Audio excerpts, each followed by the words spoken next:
from Dallas. I wanted to just talk about what's going on here in Baltimore.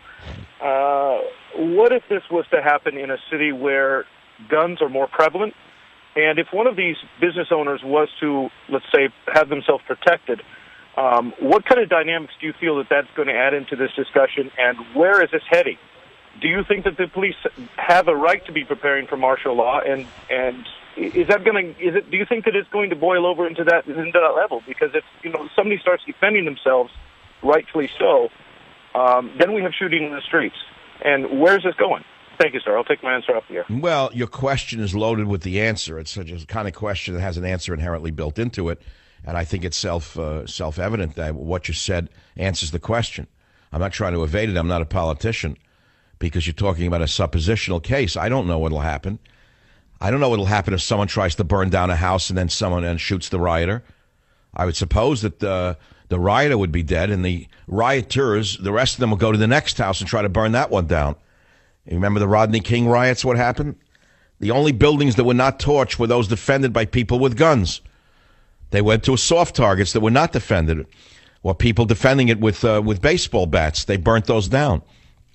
Remember the Koreans on the roofs with their guns? The famous story of the Koreans defending themselves? The rioters are a bunch of cowards. They're thugs. They're punks. They ran to the next building that was not protected. So the question is different, though. You asked what would happen if someone did shoot a rioter.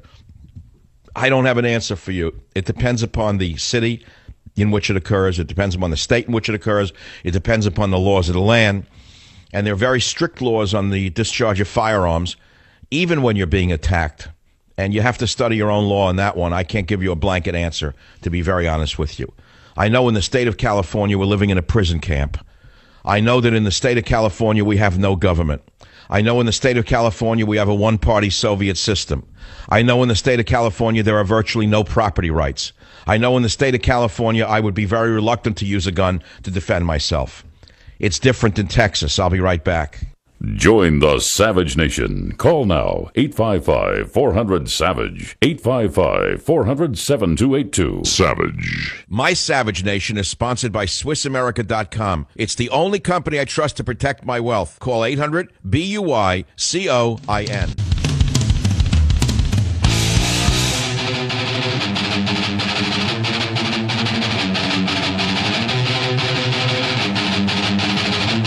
We can't just leave this to the police. I think there are police departments that have to do some soul searching. I think there's some communities that have to do some soul searching. But I think we as a country have to do some soul searching. This is not new. It's been going on for decades. Everyone has to do soul searching except the commander-in-chief. He had nothing to do with this. No. Attacking the police from the day he became president, nothing to do with this. Basically giving the rioters the idea that they'll never be punished because they have grievances. Don't you understand what this is all about? Don't you get it yet? You can't put two and two together. And as I said to you before the break, the violence in Baltimore and Ferguson has been analyzed, and it's been connected by social media. New data has come out linking them to professional agitators. It was exclusive given to Fox News by an anonymous firm which does government work, and they found between 20 and 50 social media accounts in Baltimore tied to the peak period of violence in Ferguson. So the professional protesters that we know work for the Obama machine and the professional anarchists that we know are connected to the Obama machine took advantage of Freddie Gray's death to incite the violence we just witnessed. None of this occurred in a vacuum. The soul searching should begin in the White House. I'm Michael Savage. I'll be right back. Join the Savage Nation. Call now, 855-400-SAVAGE, 855-400-7282. Savage. Warning. The Savage Nation contains adult language, adult content, psychological nudity. Listener discretion is advised.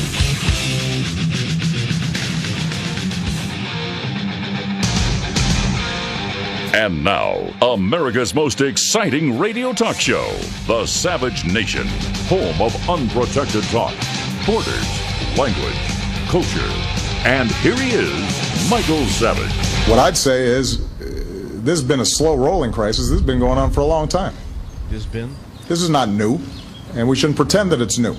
The good news is that perhaps there's some newfound awareness because of social media and video cameras and so forth that there are problems and challenges when it comes to how policing and our laws are applied in certain communities, and we have to pay attention to it. I'm sick and tired of hearing about this oppressed minority garbage. I'm sick of it. We're all oppressed in this society with this gangster in the White House and these criminals on Wall Street and these criminal Clintons evading responsibility for selling the country down the river.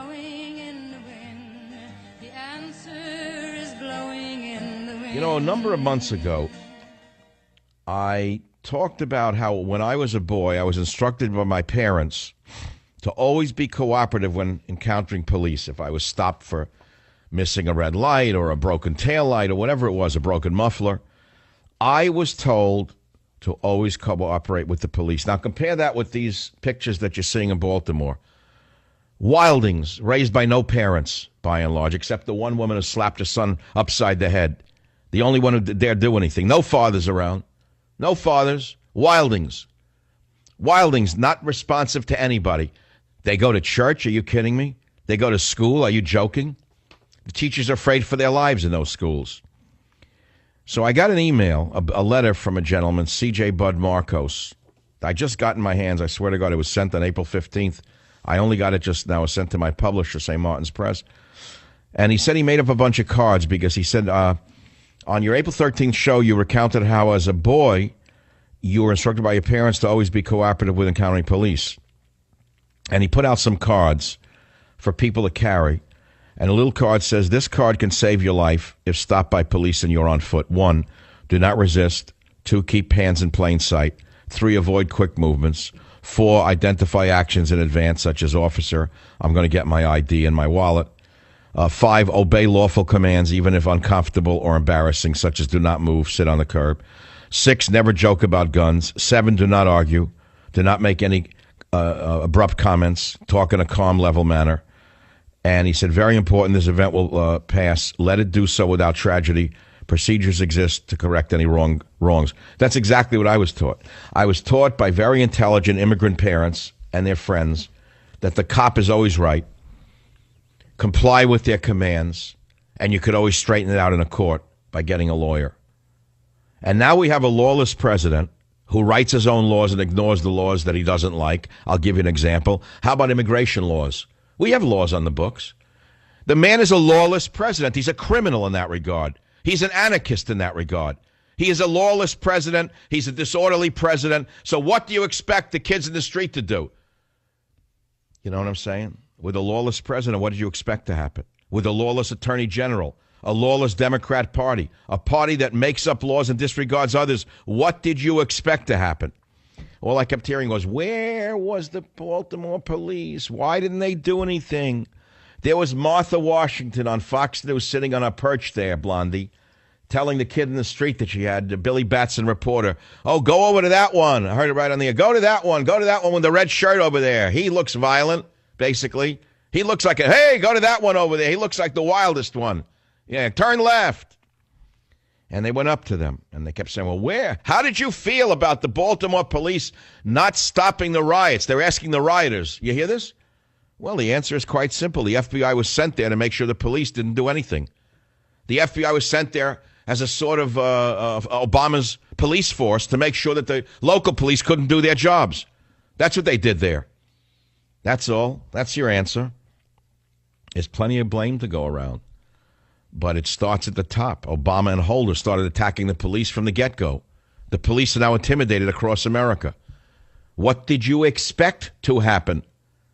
And we kept asking last night, watching this, everyone I knew watching and saying, where's Obama? Where's Obama? Everyone kept saying, where's the president? Why doesn't he say anything? What is he doing? Golfing? Watching a movie? Where is the guy? A city is burning. It's getting worse.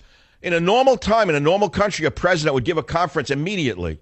And he'd get up and he would say in clear terms, I will not tolerate lawlessness. Rioters will be arrested on the site. I'm authorizing the police to arrest any rioters, and the full extent of the law will be thrown at you. I'm warning you, go home, get off the streets. That's what you expect from a leader. Where was he? Invisible. So if you're not stopping the riots, what are you doing? You're enabling the riots. Finally, today, I watched the strangest event of my current political life under this weird administration. He has a staged press conference on the White House lawn with the Prime Minister or President of Japan, Abe. And on they go about Japan-U.S. relations. Meanwhile, the city was burning last night. And all we kept asking is, when is he going to say a word about it? And they take one international question after another. Finally gets around to talking about it, and right on target, he attacks the police. And to make sure you don't see what he's really doing, he throws in a few attacks on the rioters and calls them thugs and criminals and this and that. But the basic statement he made was attacking the police and social inequities in America. In other words, he went back to ground on his basic formula. And he tells everyone has to do soul searching, but not him. No one has to do any soul searching in his office. Nobody. He had nothing to do with any of this. Well, my friends, I see the whole picture from another point of view. Many of us fear he wants to eliminate local police forces and that he wants to nationalize the police or federalize them, where we have the equivalent of the Mexican police, the federales. Wouldn't that be just great? Wouldn't that be just great if we had federales in America and there were no local police departments? Isn't that just what America needs? Answering to Al Sharpton. Can you imagine the world we're living in? I told you this story a number of times over the years on the radio, that I've studied the communist revolutions ever since I'm 18 years old. And I know what happens in communist revolutions. And I used an example of Mao's China. And in Mao's China, after the revolution, after the so-called Cultural Revolution, get the picture, Cultural Revolution, when the middle class was purged in China, the bourgeoisie was purged, and the Red Brigades were unleashed on the people, he took 14 and 15-year-old peasants who had no education and made them into teachers and doctors. And there's a very famous story of him taking a laundress, I'm talking about Mao Zedong, not Barack Obama yet, taking a laundress from the bowels of a hospital in China and saying to her, "You're going to be a doctor now." And he took the doctors and put them in the laundry to punish them because they were the bourgeoisie. And she said, the little child from the country, "I don't know how to be a doctor." And he said, "Don't be a counter-revolutionary or you'll be forced to join the doctors." That's what happens in a revolution. She said, "Well, it hasn't happened here. What are you going on and on about this?" Well, because I am Linnaeus, the pilot seer of the Argonauts. I see things before others do. And I've seen them before others do. And I wrote Stop the Coming Civil War. And you are living through a civil war. A slow, burning civil war started by these left-wing agitators from the day they seized power. And they have a long time to go yet. A long time to go yet. Remember who it was on radio who warned you what George Bush would do in his last 6 months? It was me, Michael Savage. You don't remember it, but I remember it because I did it. It was in August, rather, of the last few months of Bush's regime. Do you remember what I said?